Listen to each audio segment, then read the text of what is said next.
Yamuna Tira Vanachari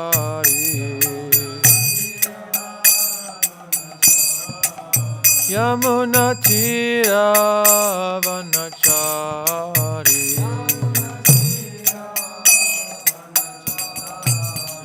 Jaya Radha Madhava Kunja Bihari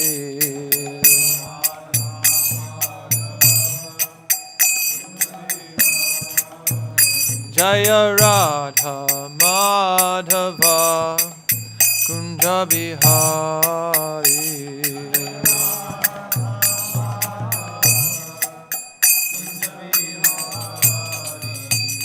Gopi Jana Vallabha Girivaradhari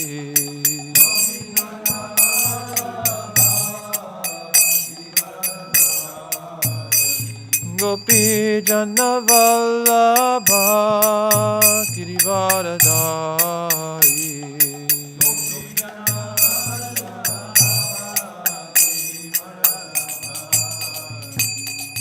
Yashoda Nandana Braja Jana Ranjana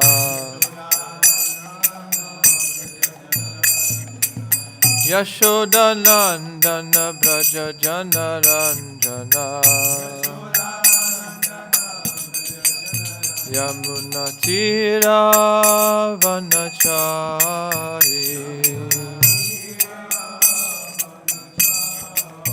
Yamuna Tira Vanachari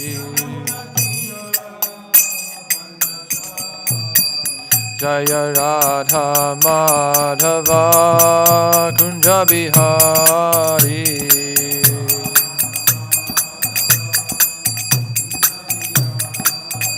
Jaya Radha Madhava Kunja Bihari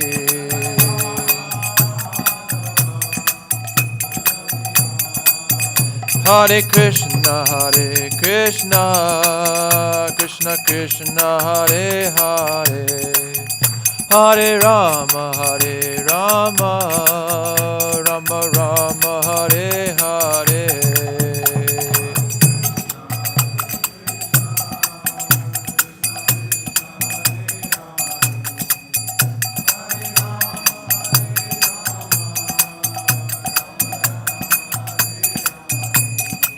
Hare Krishna Krishna Krishna Hare Hare Hare Rama Rama Rama Hare Hare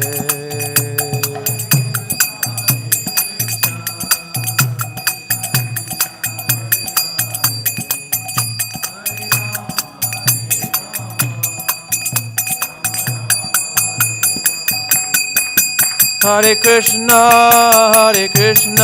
Krishna Krishna Hare Hare Hare Rama Rama Rama Hare Hare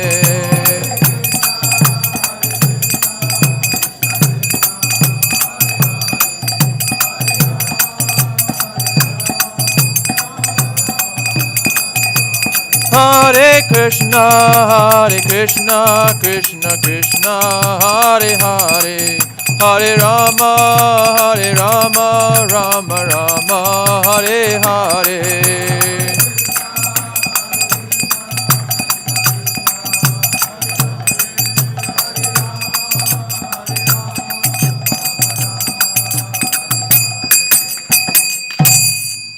Jai Om Vishnupad Paramahamsa Parivrajaka Ashtotara Sadasri Srimad His Divine Grace A.C. Bhaktivedanta Swami Srila Prabhupada Ki Jai Jai Om Vishnupad Paramahamsa Parivrajaka Ashtotara Sadasri Srimad Bhakti Siddhanta Saraswati Goswami Maharaj Prabhupada Ki Jai Ananta Koti Vaishnava Vrinda Ki Jai Namacharya Srila Haridas Thakur Ki Jai Prem Se Gaho Shri Krishna Chaitanya Prabhu Nityananda Shri Advaita Gadadhar Shivasari Gaur Bhakti Vrinda Ki Jai Shri Radha Krishna Gopa Gopinath Shyamakun Radha Kun Giri Govardhan Ki Jai Vrindavan Dham Ki Jai Navadvip Mayapur Dham Ki Jai Bhakti Devi Ki Jai Tulasi Devi Ki Jai Yamuna Maya Ki Jai Ganga Maya Ki Jai Samaveta Bhaktivinoda Ki Jai Srila Prabhupada's Transcendental Book Distribution Ki Jai Gaur Premanande Hari Hari Bol. Srimad Bhagavad Gita Ki Jai.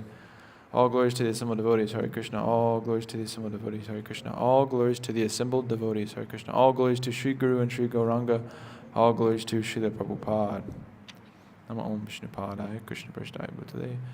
Srimate Bhakti Vikasa Swamini Namine.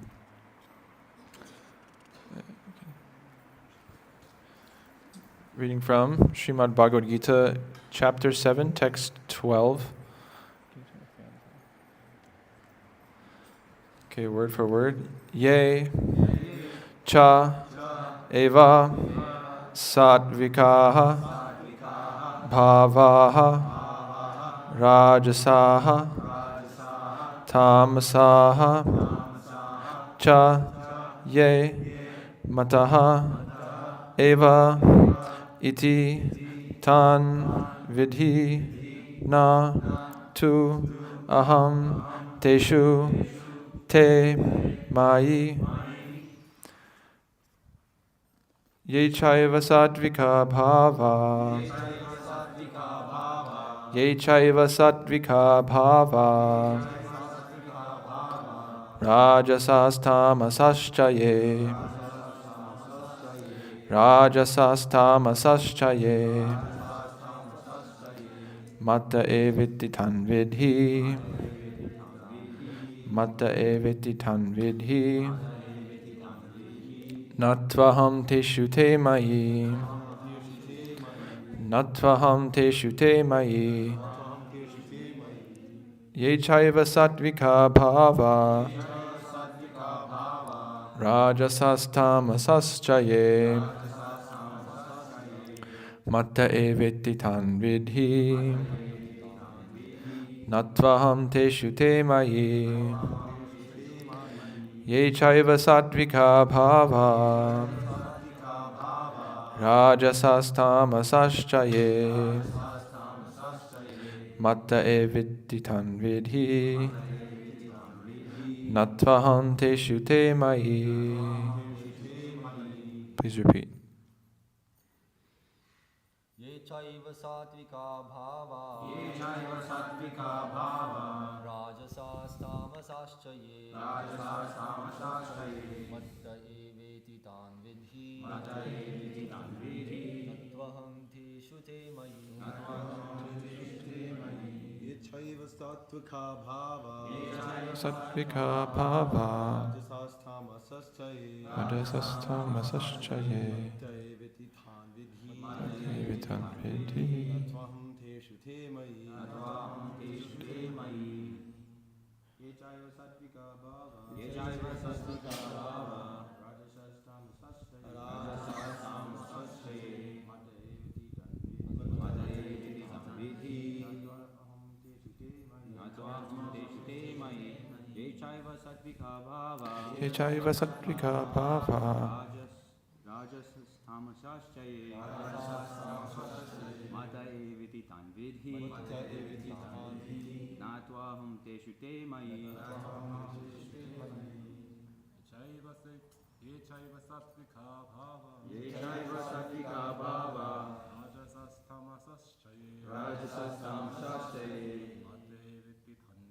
mate eviti tan vidhi natvaham teshu te mayi Ye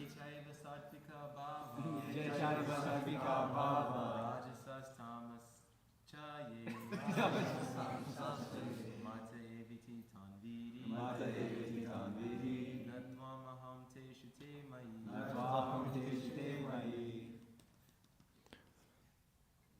Mataji's. Ye chaiva sattvika bhava rajasastamasascha mata eviti tan vidhi natvaham teshu te mayi Ye chaiva sattvika bhava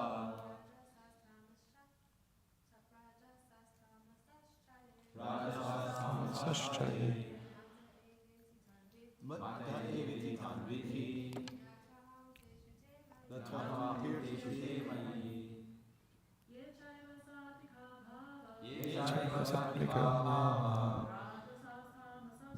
Rajasastamashashaye Mata eveti tam vidhi Natvam te shute mayi. Anyone else? Okay.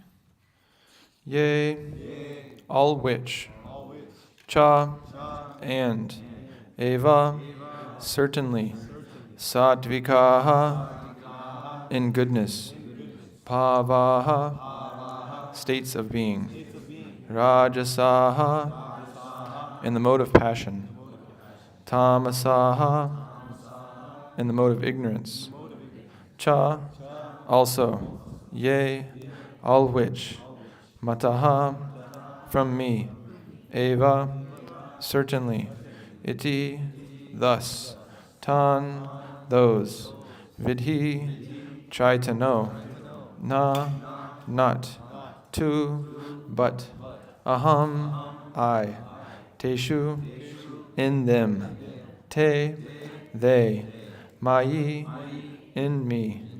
Translation and purport by His Divine Grace A.C. Bhaktivedanta Swami Srila Prabhupada Ki Jai. Know that all states of being, be they of goodness, passion, or ignorance, are manifested by my energy.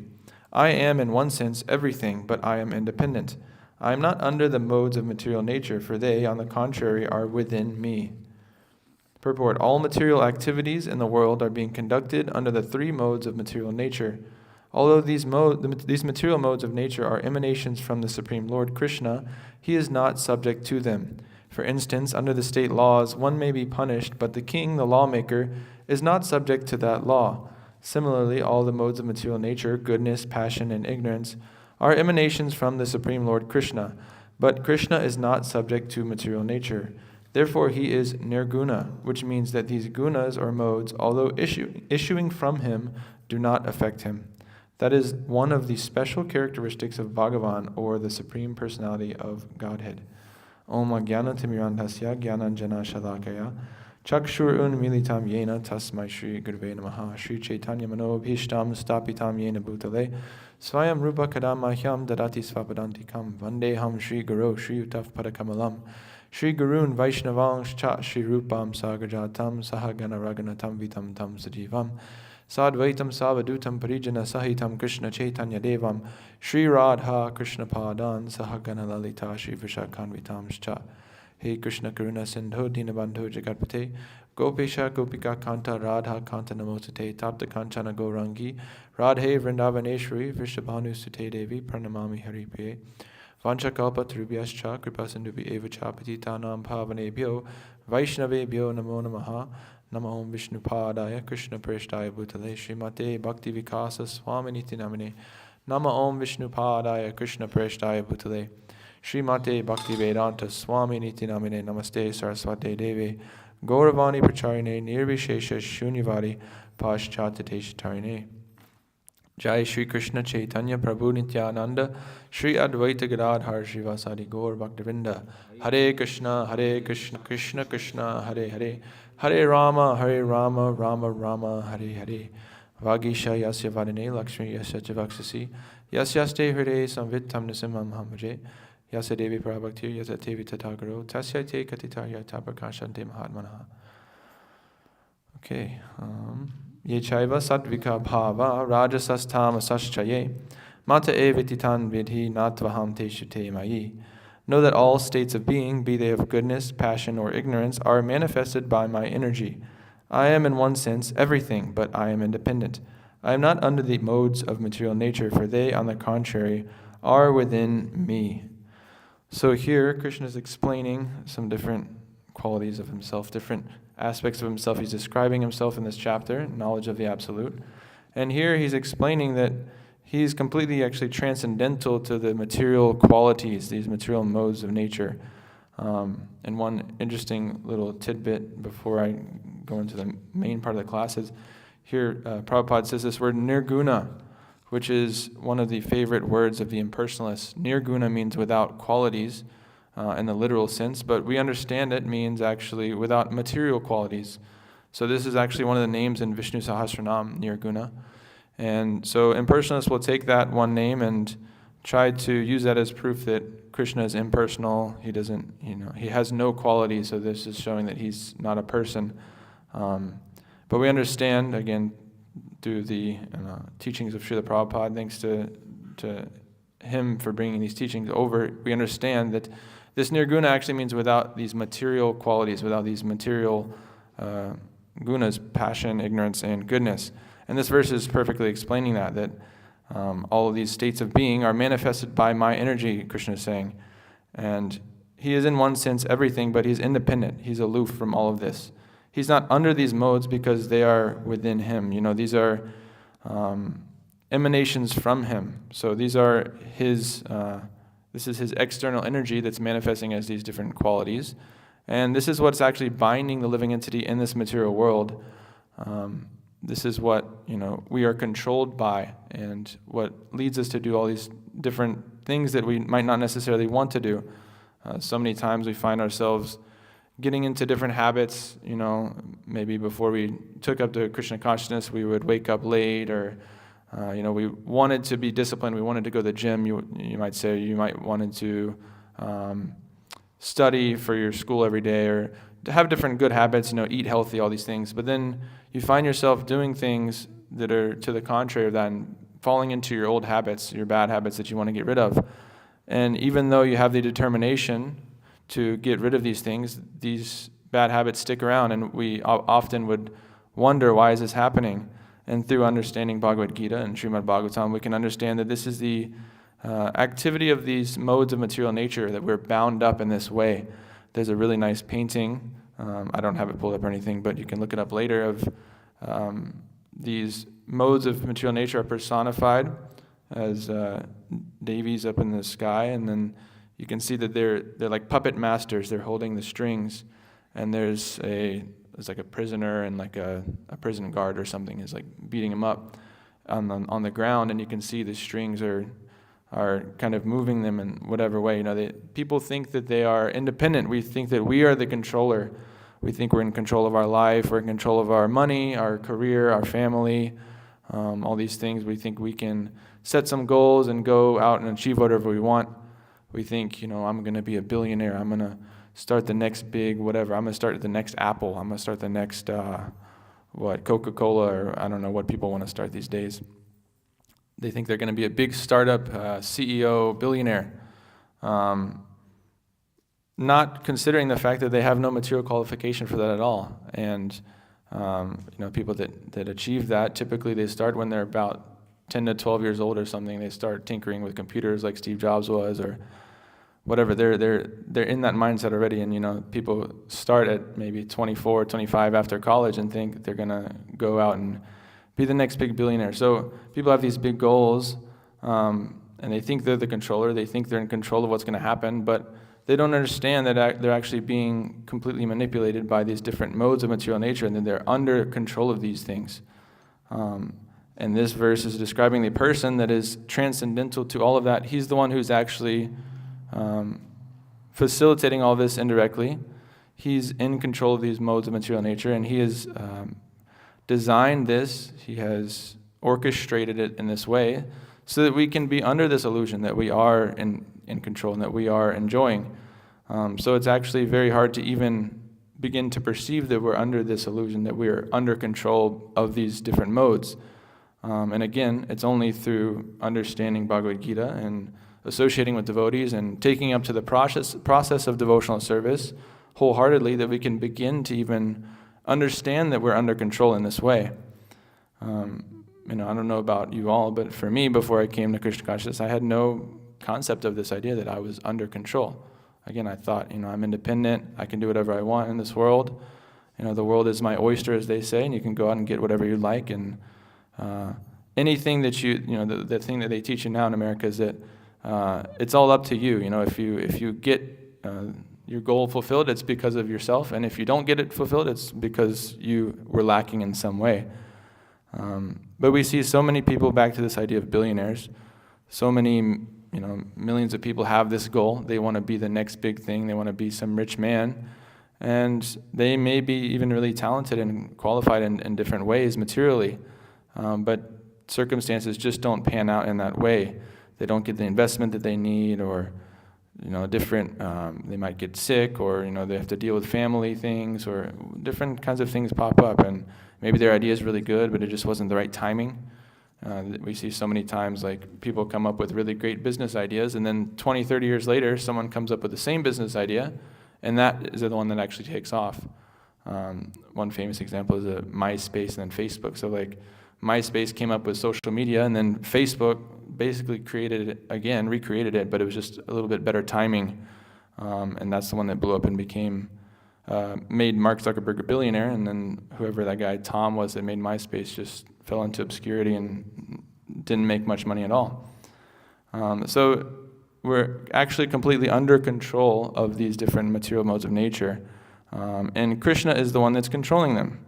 So the point is, we have to realize our position as helpless living entities that are conditioned in this material world, realize the precarious position we are in, that we're in this fleeting human life that's compared to a drop of water on the petal of a lotus flower. If you've ever seen that, the lotus flower has, like, what is it called, like, where it's like the water, what is it? Hydrophobic, right? Hydrophobic qualities where a drop of water will just fall right off. It doesn't stick to it like, it might on another kind of flower.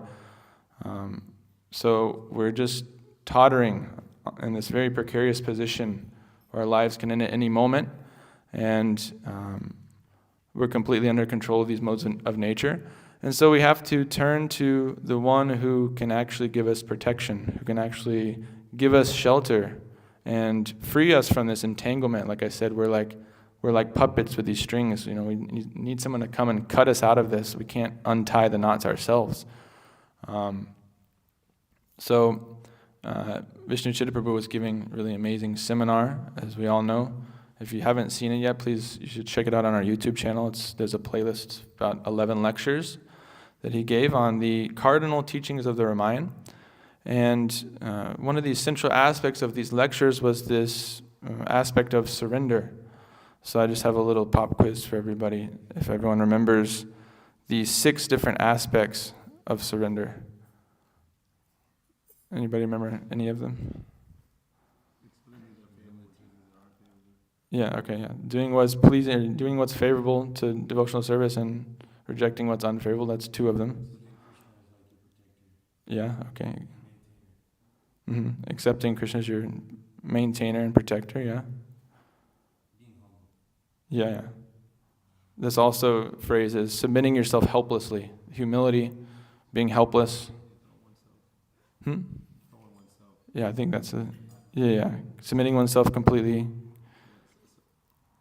Giving up consideration of submitting unto anyone else is that same one. The other 2 is beseech the object of surrender to protect him. So you're calling out to Krishna, please protect me. And having great faith that the object of surrender will protect the surrendered soul. So having faith that Krishna is able to actually protect us. So this is really, I've been kind of meditating on this a little bit since those sessions, and there's just really powerful stuff, especially during japa time, and the small times where I'm actually attentive in my japa, just thinking of these things, this helplessness, this, comparing that to humility. I had never thought of it in that way, but, the attitude of humility is actually an attitude of helplessness, realizing that we can't do it on our own. And again, back to this analogy, we're bound up by these puppet strings of the material modes of nature, and we're completely helpless. We're completely, at the mercy of this material nature, and we have to go above that to the one who is the controller of that, and beg him to, as we're praying in the morning, to be engaged in the service of the Lord and his internal energy.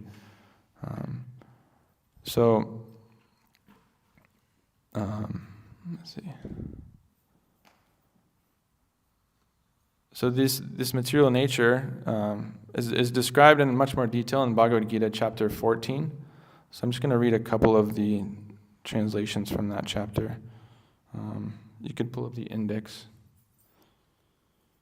I'm going to kind of skip around, just starting at the beginning, but I'm not going to read every single translation.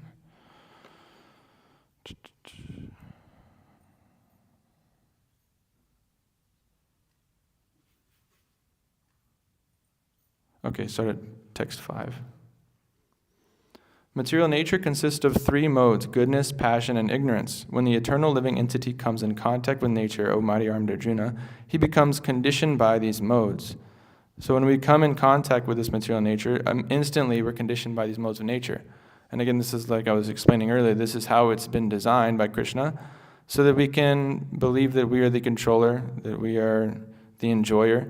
And this is all perfectly designed to keep us bound in this material world, so we can continue fulfilling all of our material desires. And then these different modes are kind of explained a little bit. Text 6. O sinless one, the mode of goodness, being purer than the others, is illuminating, and it frees one from all sinful reactions. Those situated in that mode become conditioned by a sense of happiness and knowledge. The mode of passion is born of unlimited desires and longings, O son of Kunti, and because of this, the embodied living entity is bound to material fruitive actions. O son of Bharat, know that the mode of darkness born of ignorance is the delusion of all embodied living entities. The results of this mode are madness, indolence, and sleep, which bind the conditioned soul. O son of Bharat, the mode of goodness conditions one to happiness, passion conditions one to fruitive action, and ignorance, covering one's knowledge, binds one to madness. Sometimes the mode of goodness becomes prominent, defeating the mode of passion and ignorance. Sometimes the mode of passion defeats goodness and ignorance, and other times ignorance defeats goodness and passion. In this way, there's always competition for supremacy. And then is also explaining that when one dies in these different modes, he attains different destinations. So when you die in the mode of goodness, you go to the higher planets. In the mode of passion, you go back to human life. In the mode of ignorance, you go down to animal life.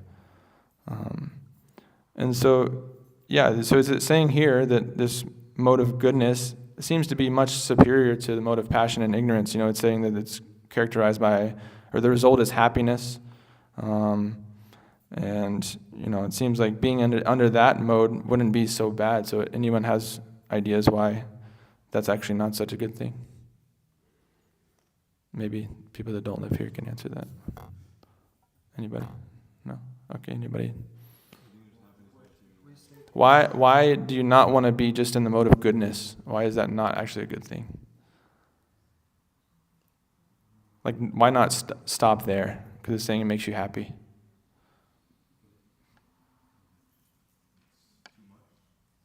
No? Too much? No? Mason? Do you know? Yeah, exactly. So you're still in the material world. You still have to go through birth, death, old age, disease. And this is, ultimately it's a temporary state. And at any moment, these other modes of nature can creep up and take control, like it's saying here that sometimes, the mode of passion takes control, sometimes mode of ignorance, sometimes mode of goodness. So actually, in devotional service, the point is to come to the mode of pure goodness. So, what is it? Shuddha sattva. So we have to transcend these material modes of nature and enter into this mode of pure goodness, where we are executing pure devotional service, unmotivated, uninterrupted. This is also described in this Ramayan seminar that Vishnu Chitta Prabhu gave, that the goal of surrender actually is to achieve this state of unmotivated, uninterrupted devotional service. And in this state, we can actually become happy for eternity, because we can go back to Godhead and attain this nature that's actually our rightful claim, this nature that's the same as Krishna's nature, this eternal, blissful, full of knowledge. So this is actually our true nature, our true quality, and we're just covered by these different modes of nature in different capacities and different ratios. We're going through all these different births and deaths in this material world, millions of different births and deaths, up and down to the heavenly planets, down to the hellish planets, animal life, human life, all the while not knowing who we are, not knowing how to actually become happy, not understanding that we are this eternal, blissful, knowledgeable servant of Krishna. We have this eternal relationship with Krishna in a personal way. And he's following us the whole time. We're not even aware of that. The fact that he's within our heart. Sarvasya Chaham Hridisani Vishto, that Krishna is situated within our heart.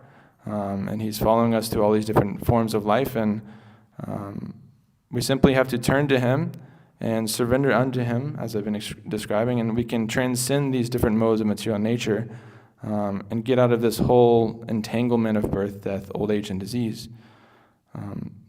There's also described in the third canto, chapter 29, text 7, pull this up, that devotional service can be mixed with these different modes of nature. And so this is actually really interesting. Let me see, what did I say? 29, 7.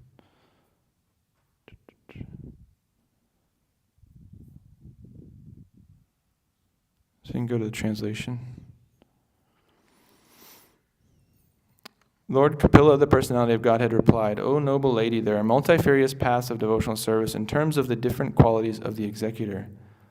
Devotional service executed by a person who is envious, proud, violent, and angry, and who is a separatist, is considered to be in the mode of darkness. The worship of deities in the temple by a separatist, with a motive for material enjoyment, fame, and opulence, is devotion in the mode of passion." And so this word separatist has been used twice, and Prabhupada explains in the purport here that the word separatist must be understood carefully. The Sanskrit words in this connection are bhinnadrik and pritag bhavaha. A separatist is one who sees his interest as separate from that of the Supreme Lord. Mixed devotees, or devotees in the mode of passion and ignorance, think that the interest of the Supreme Lord is supplying the orders of the devotee. The interest of such devotees is to draw from the Lord as much as possible for their sense gratification. So again, this is a trap to be avoided, to be cautious of, that again, this unmotivated and uninterrupted devotional service, anyabhilashita shunyam, this should be the goal, to rid ourselves of all of our own desires, so we don't have any desire for ourselves, and to simply engage in fulfilling the desire of the Lord. Otherwise, we can fall into this trap of being in devotional service mixed with these different modes of material nature. And this is not such a good place to be, because it's not so pleasing to Krishna. Krishna will provide whatever the devotee on this platform is wanting, because he fulfills all of our desires and he becomes favorable to those that worship him.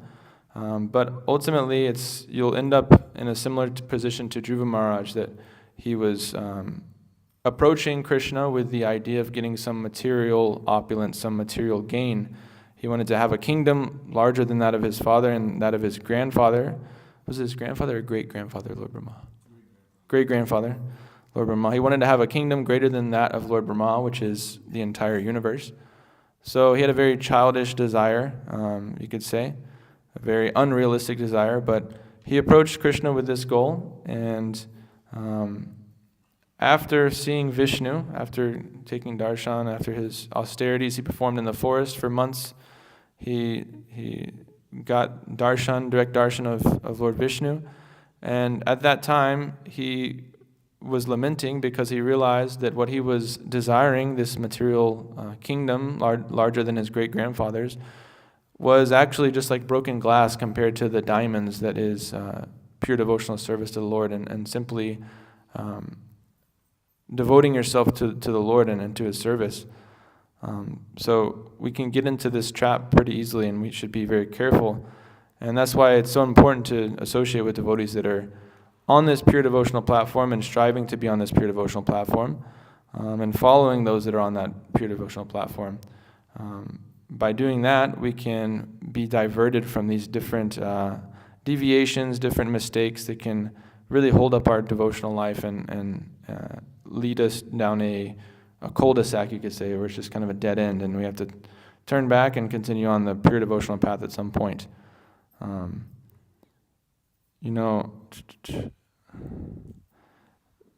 Another thing I was kind of thinking about this is that, sometimes, in devotional service we can begin to overestimate our position and think, I'm doing really well. I've been waking up early for so long. I'm doing so much service, this and that. My material desires aren't so strong anymore. And as soon as we're getting into that mindset, we're going down a dangerous path. Because as we understand, the great, most exalted acharyas see themselves as, again, lower than a blade of grass, more tolerant than a tree. They're extremely humble. They give all credit to their spiritual master. They don't take any of the credit for whatever amazing service they're doing for themselves, and they see themselves as very low, even though they're eternally liberated souls that are very powerful acharyas like Srila Prabhupada. They had so much humility, even though he's doing the most amazing service, so much greater than any of us can hope to ever do, spreading Krishna consciousness all over the whole world. So, in these exalted devotees, they don't have any kind of perception that they are so great or that they're, doing really well in devotional service. And if you think you've attained perfection, then you definitely haven't. That's the point.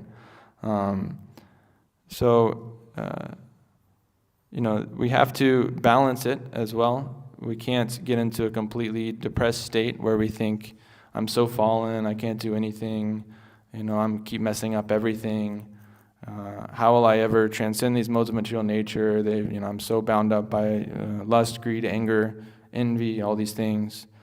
We can we can go the other way, to the other side, the other polar opposite, and get into a depressed state where we think, well, we have to be humble, so we should be so humble that we get depressed and think that we're just, so low and there's no helping us. But I was reflecting on this, and actually, I think Mahotsa Prabhu says this, that this is actually a form of atheism to get into this state where we think there's no hope for us. We can't transcend this, because this process is laid out perfectly in the Bhagavad Gita and the Srimad Bhagavatam, and our spiritual masters are explaining this process to us, and we're seeing others going through the same thing, and other devotees, other Vaishnavas, we can confide in them and take shelter of them. And this is atheism, because by saying that we're beyond help, it's saying that this process works for most, it might work for other people, but it doesn't work for me. So this is discounting or lowering the position of Krishna, that he can actually completely liberate us from this. And it's completely just taking shelter of our own minds, of our own anartas, our own ideas, and thinking that, well, I'm being very humble by being in this state, but actually it's just another form of Maya that's trapped us. So yes, like I was saying, the ultimate point, the goal is to become completely transcendental to these modes of nature. We have to completely get out of this. And again, the way to do that is to engage in full-on devotional service, unmotivated, uninterrupted. Mam chayo vyabhicharina bhakti yogena sevate sagunan samatitaitan brahma bhuyaya kalpate. This is 1426, I believe. You can pull that up.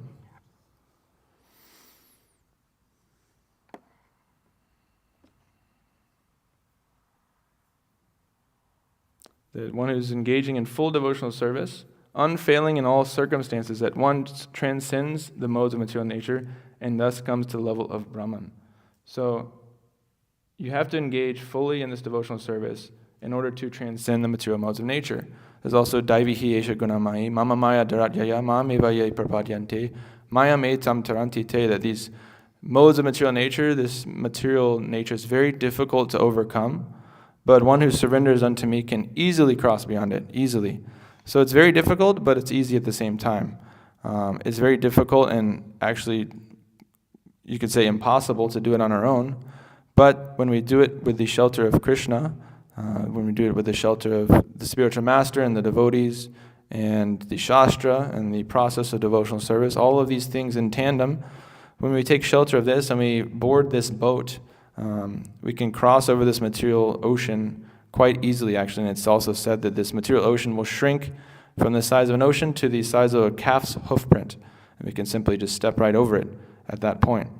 But it requires that we completely surrender. We completely see ourselves as helpless and unable to do anything on our own. And completely take shelter of the devotees and of Krishna, and engage in this process with faith, like I said earlier. This is one of the aspects of surrender, is faith, humility, and only engaging in that which is favorable and not engaging in anything which is unfavorable to our Krishna consciousness.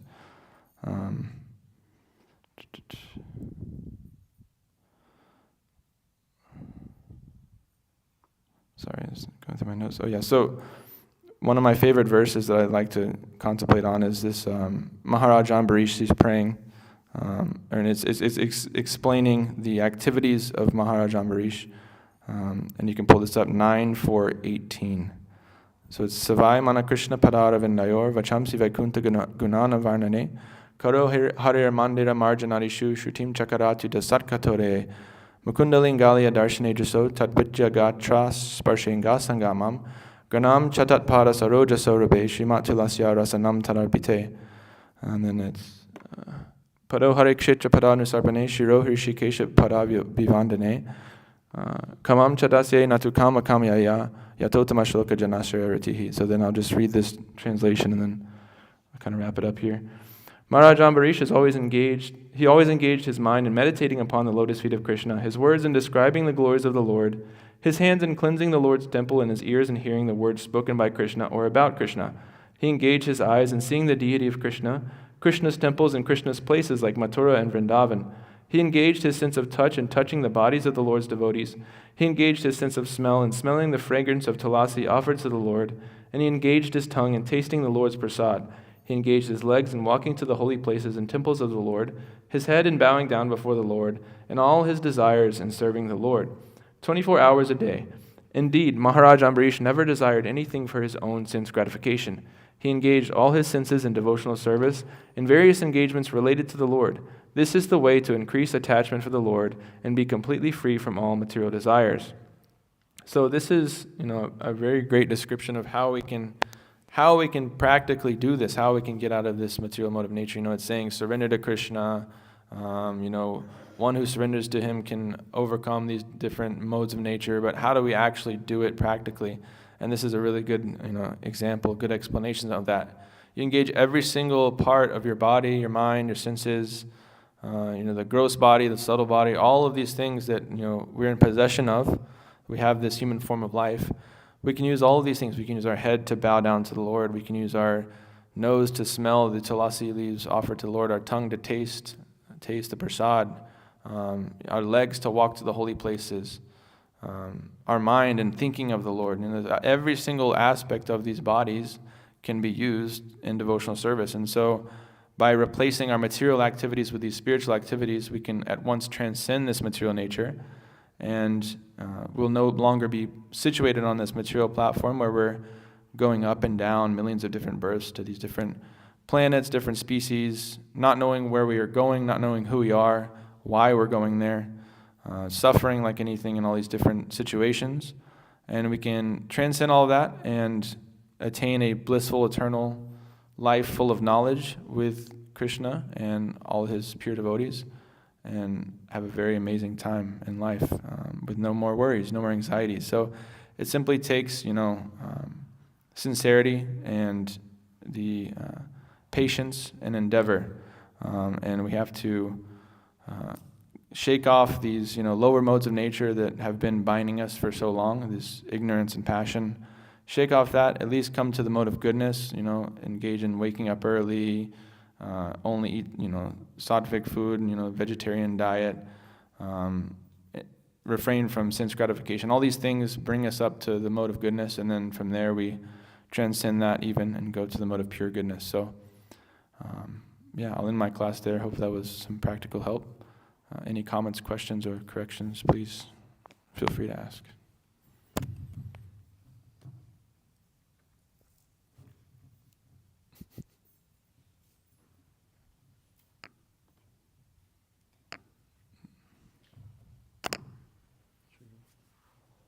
Hare Krishna. Hare Krishna. So Prabhu, you were talking about how even the mode of goodness is a material mode, and how we're still like bound to the material world, even if we're like in the mode of goodness. Why can't we just like be in the mode of passion or ignorance and then transcended by doing devotional service? Like, why is there so much emphasis on like being sattvic and everything like that? Well, I mean, like we were reading, there's this mixed devotional service, like Kapila Deva is explaining in third canto. So if we're mixed in devotional service, like this, it was saying that mode of passion, devotional service mixed with a mode of passion is where you're praying to the deities to get some material desires, opulence, fame, or whatever, these kinds of things. This is, again, it's a mixed with a material desire. So as long as we have any material desires within our heart, we're not able to attain pure devotional service. We're not able to transcend the material world. And so getting into the mode of goodness is a prerequisite, you could say. You have to be in the mode of goodness to wake up early at 4 a.m. and chant attentive rounds and all these things. If you're in the mode of ignorance at that time, like I am most of the time, like you're not going to chant good rounds, you're not going to be attentive, you're not going to contemplate on the prayers that we're saying in the morning because you're going to be, sleepy. Similarly with the mode of passion, if you're, have a lot of material ambition, you're not going to be able to be detached. I mean, the point is you have to be detached from material life and material desires. And if you're materially ambitious, then that's not going to work. It's, an oxymoron to be detached from material life and also have material ambitions in the mode of passion. So you have to get out of that and come to the mode of goodness. It's characterized by steadiness, and you're able to be consistent. So sadhana, you have to be consistent every day. You do the same thing. It's not just some passionate thing that you do for, a few months or whatever and then move on to the next thing. Something you have to do lifelong. And so it's characterized by this consistency, happiness. You're generally not disturbed in the mind in the mode of goodness, so you're able to focus on your devotional service in that way. But yeah, there's some things. Anything else? Okay. Prabhu. I remember a senior devotee telling me this once, that the mode of goodness, you can be characterized, but you actually think yourself to be better than others. Mm-hmm. So how would you say one should avoid that pitfall? Yeah. It's kind of like I was saying earlier that, this lower than a blade of grass, or as low as the grass, and more tolerant than a tree, that simply look at, the exalted devotees, the acharyas, and see their behavior, understand that they've done so much more than we can do in devotional service, and that they maintain this humility on such a higher level than we can ever hope to attain. So it's, it seems like, in the material world, anyone that's done something great is generally very puffed up about it.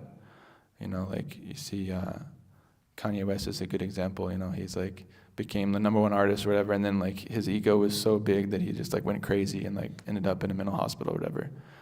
That, and so many of these people that are in that position, the celebrities, they just become completely puffed up, and people say that when they meet them they're just jerks or whatever.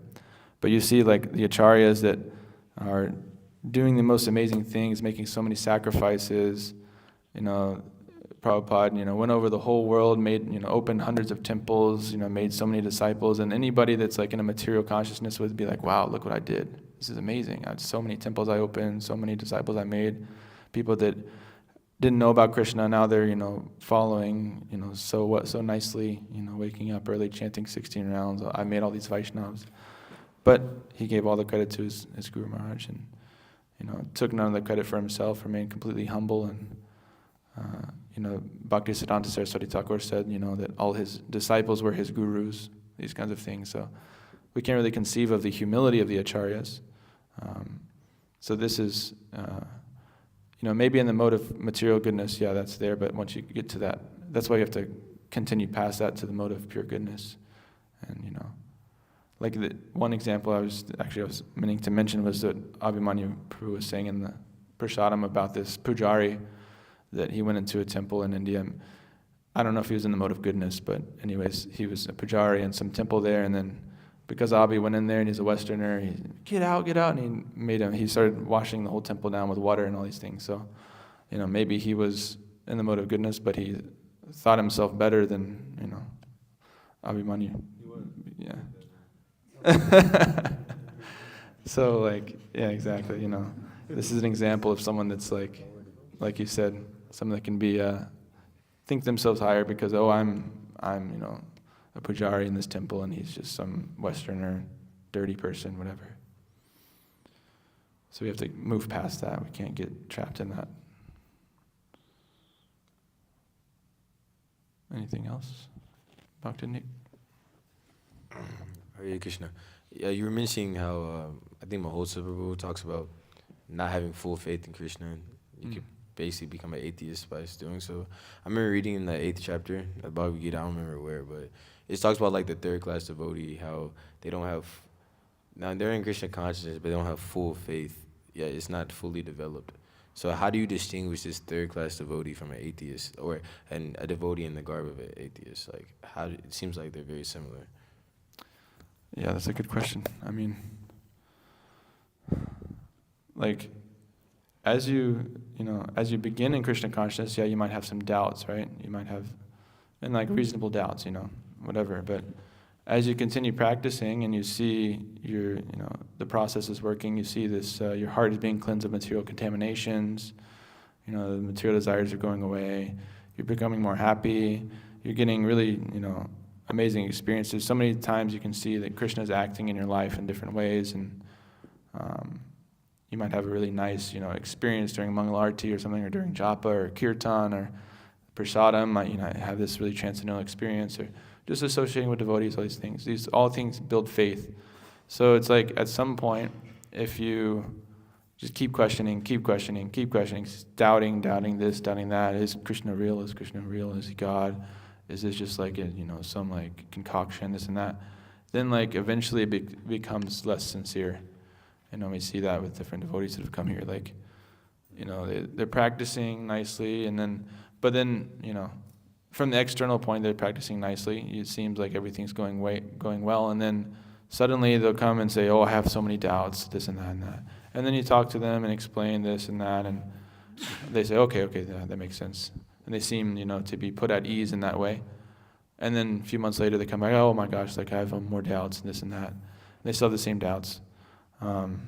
And then you find out that actually, while externally they were practicing the process, internally they weren't actually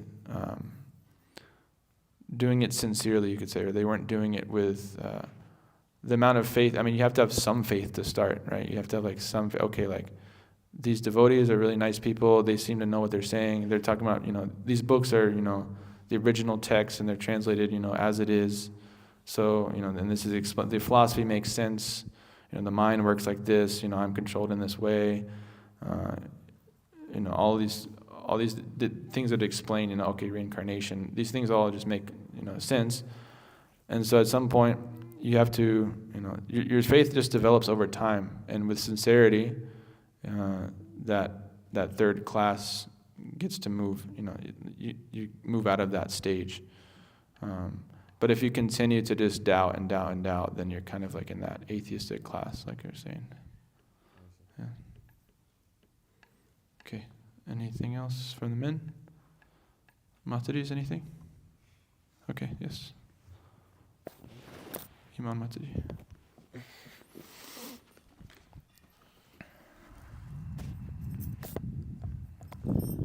You were speaking how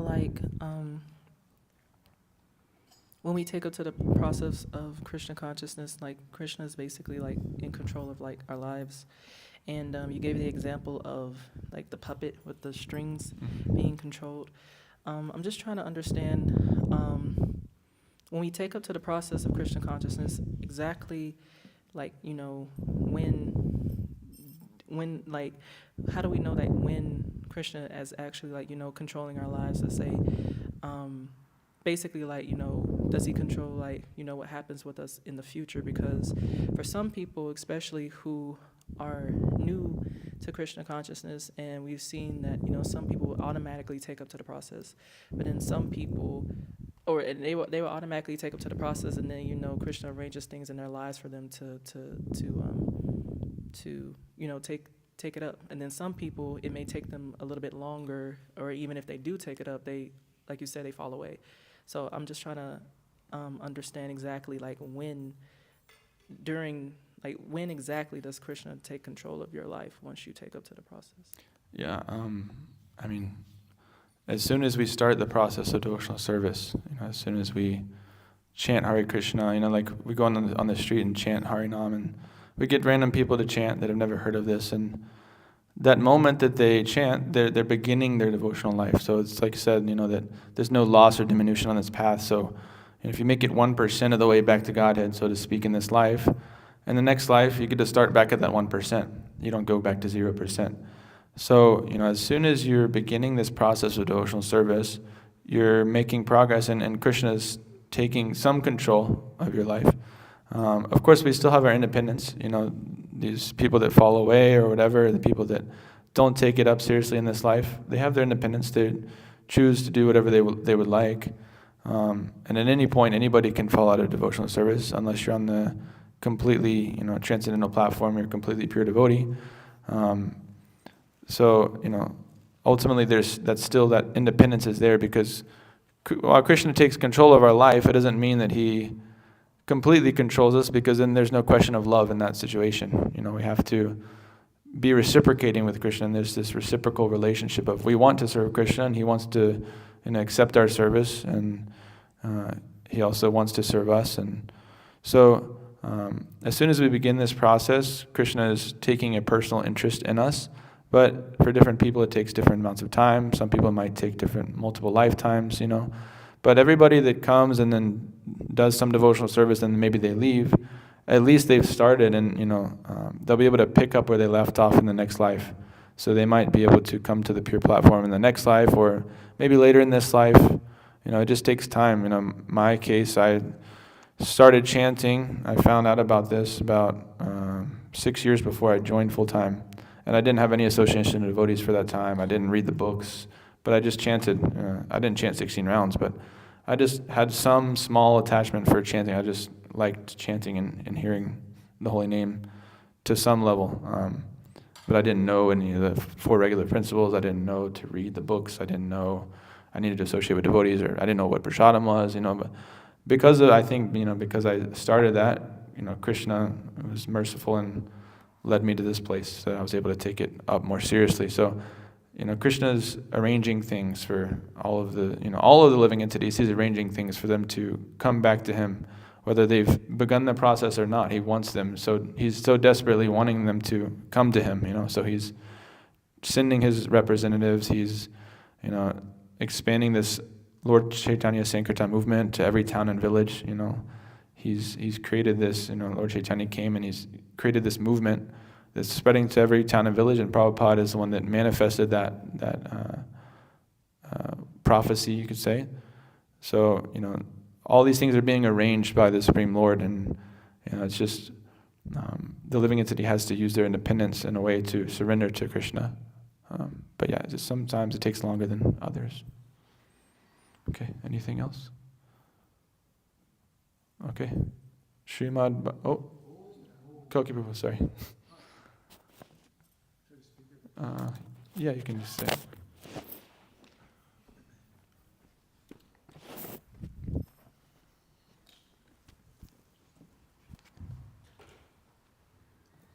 Hare Krishna. But just to add on that to a little bit. So one thing that's important, you were touching upon that, is that it's not necessarily like when does Krishna become involved in our lives, and like some people take it up and they leave quick. There's not really so much of like a correlation between those two things. Somebody taking up the process quickly and then somebody not taking it up, that's based on like faith, association, free will. As far as like when does Krishna become like involved in our lives, there's a couple like mentions throughout the Srimad Bhagavatam, but in the Srimad Bhagavatam and in the Brihat Bhagavatamrita, it's mentioned by like Krishna himself that he's always eager and trying to bring the living entities back home to him. And anyways, the Brihat Bhagavatamrita gives like an explanation about that he had he follows like the rules he sets out in the material world. But the point is that Krishna is trying to bring us back to him before we're trying to go to him, and he's just simply waiting for us to turn to him. And then that's also mentioned in the Bhagavatam with when King Pratini Barishat, when he becomes a woman, and then the Brahman comes, and it's like the super soul, and explains, I've been like so many lives you've turned away from me, and I've been eager for your association, your greatest friend. So Krishna's always there. It's just a matter of us like tuning into his mercy. So, Hare Krishna. Thank you. Yes, Avimani Siddha Prabhu.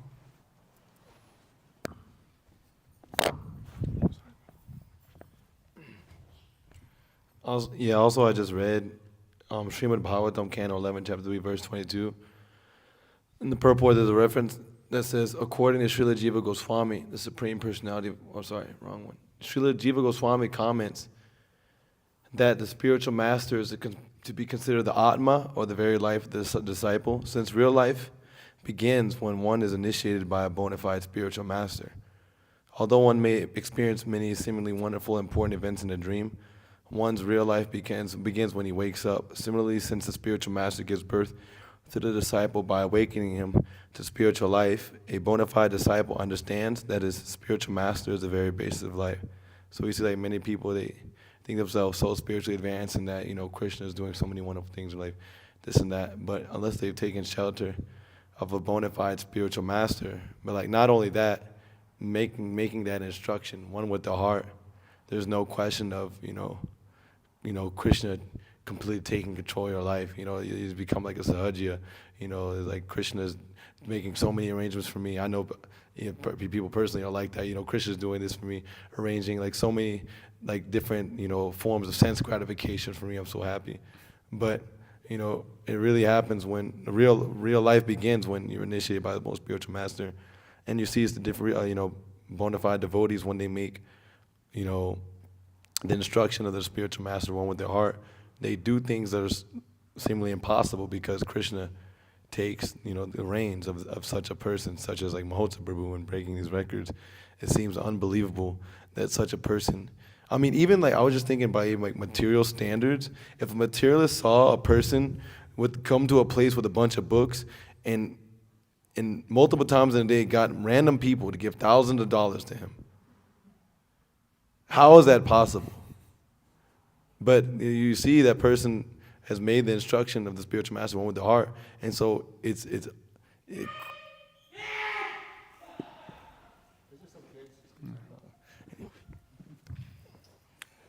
that was amazing.